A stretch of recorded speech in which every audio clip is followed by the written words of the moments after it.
മലയോരത്തെ ആദ്യത്തെ macadam ടാറിംഗായ Cherupuzha Pulingome road പാടെ തകർന്നു. 2007 പണി പൂർത്തിയാക്കിയതാണ് ഈ റോഡ്. എത്രയും വേഗം റോഡ് പുനർനിർമ്മിക്കണമെന്നാണ് നാട്ടുകാർ ആവശ്യപ്പെടുന്നത്. ഏഴിമല, പയ്യന്നൂർ, പുളിങ്ങോം, വാഗമണ്ഡലം റോഡിനോടനുബന്ധിച്ചാണ് ആദ്യഘട്ടമെന്ന നിലയിൽ ചെറുപുഴയിൽ നിന്നും പുളിങ്ങോത്ത് വരെ റോഡ് നിർമ്മിക്കുകയും തേജസ്വിനി പുഴയ്ക്ക് കുറുകെ പാലം നിർമ്മിക്കുകയും ചെയ്തത്. പുളിങ്ങോം മുതൽ കോലുവള്ളി വരെ മുകളിൽ സാധാരണ ടാറിംഗ് ചെയ്തതാണ് റോഡ് തകരാൻ ഇടയാക്കിയതെന്ന് നാട്ടുകാർ ആരോപിക്കുന്നു.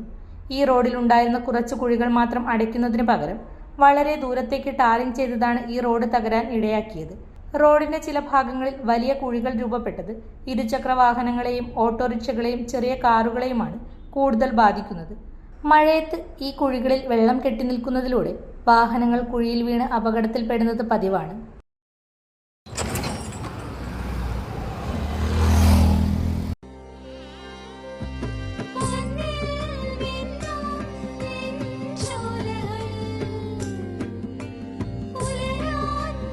ഇതെനിക്ക് തരുവോ?